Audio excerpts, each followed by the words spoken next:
So as we're thinking about how our world works and what the point of life is, we're coming now to think about the issue of oppression and power, injustice, and also the contrast of humility and love and friendship. And as we were reading in the book of Ecclesiastes in chapters 4 and part of 5, what we see is that the writer now really thinks about the hard realities of oppression and injustice in our world. And he links it to something that we may not always initially see. He links it to envy. He says that envy, and often financially, but it can be in other ways too, envy drives a lot of injustice and oppression in our world, whether it's on an interpersonal level, at a kind of local level, or whether it's internationally.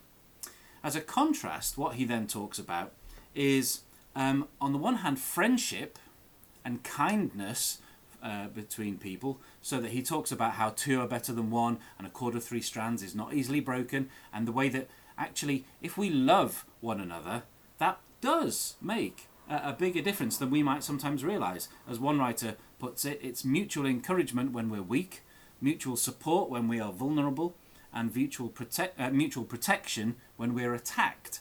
And it kind of has echoes, doesn't it, of what Jesus said when he talked about loving your neighbour as you love yourself.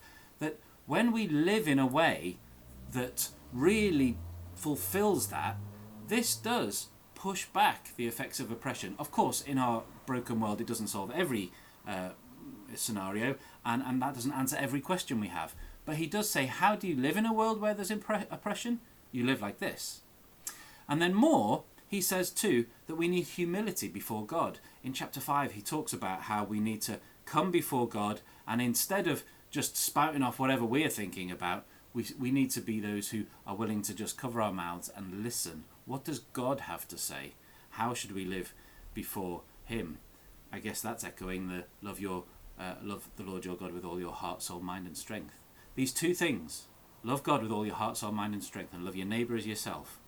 These are the ways that we live in a world where there is injustice. And it is hard. It is hard. This doesn't answer every problem, but it does give us a guide as to how to live wisely. And that's what Ecclesiastes and wisdom literature in general is all about. It's not about answering every question we might have, but it tells us how to live in the world as it is, as we see it, and the difference that can make. So we pray for Jesus' strength to help us love God and love one another as he told us to.